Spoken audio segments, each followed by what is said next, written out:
One of the hardest lessons I learned as a result of getting divorced is that a ring does not necessarily mean that a man is choosing you. Stick with me. Marriage is a title, choosing is behavior. Being chosen is about consistency, not words. It's how someone moves when you're not watching. It's how they protect the relationship when temptation exists. It's whether or not they see your heart as something to guard or something that will always stay.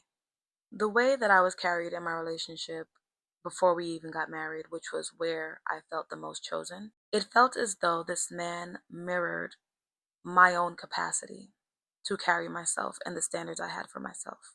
So when I say chosen, I don't mean any level of pick me, pick meism, or pick me shit. I mean someone being able to mirror you, someone being able to mirror the standards that you have for yourself. And if anything, it confirms this is what I deserve. This is what I've always deserved. And anyone prior to this that showed me less simply were just capable of less. It's not because I didn't deserve more. Being chosen, or what it feels like when you are chosen, feels like someone seeing you for you and seeing all the great potential that you could be, but also you simply existing is enough. It's more than enough in the greatest way possible. This is something that I always felt for myself.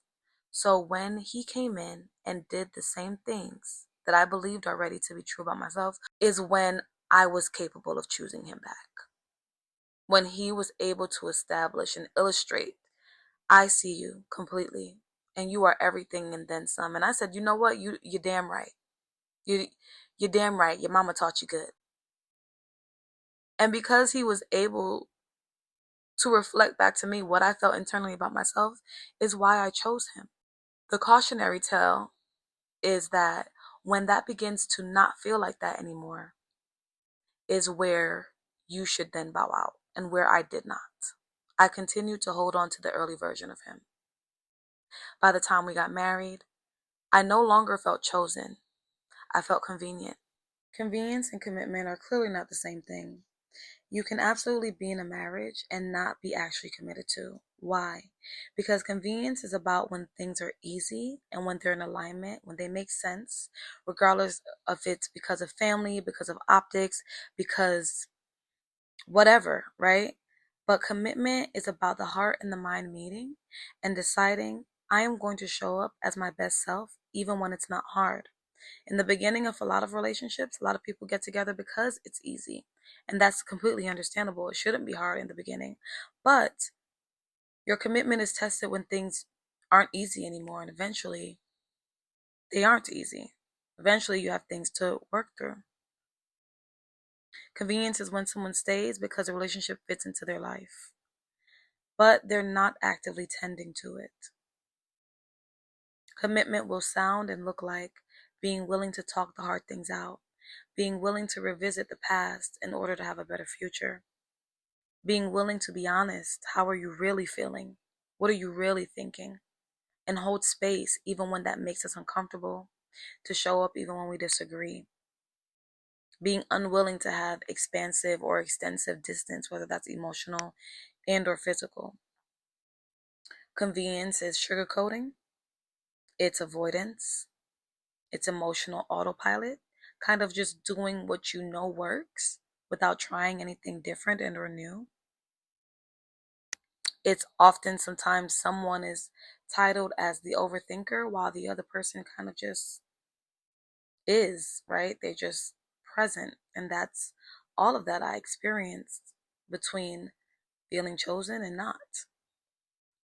Oftentimes, when I felt not chosen, if I brought something up, that was unfortunately my husband's moment to tell me all the things that he had issues with me. That's not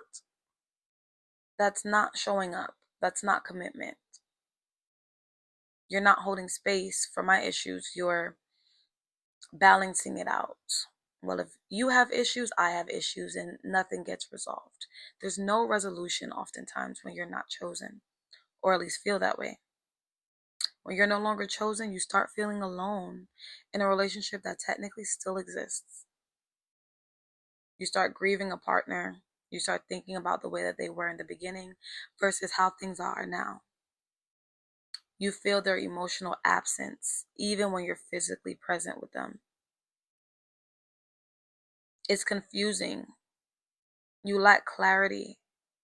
And realistically, a woman that is in a confused space is not the best place for a man, and they don't even realize that. The lesson about this video is not about whether or not you should get married. It's not whether or not marriage works. It's not whether or not you should divorce. It's about when you begin to realize, whether it's for a small amount of time or a long period of time, and you bring it to your partner's attention that you don't feel chosen anymore, even if that's not your exact wording. What they do with it and how they consistently show up thereafter tells you whether or not you should stay, or you should at least mentally begin to start choosing yourself. Even if that doesn't occur, always choose yourself, ladies. But here is your moment to decide.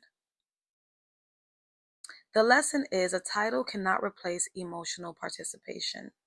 If you feel yourself shrinking or overextending, silencing your intuition or yourself, that's your cue that you need to look within, because what you deserve is not being expressed without. And in the language of self-help, without means externally.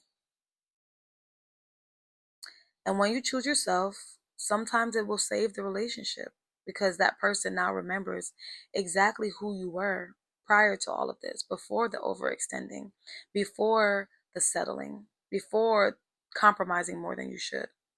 And sometimes choosing yourself reveals that the relationship is already done.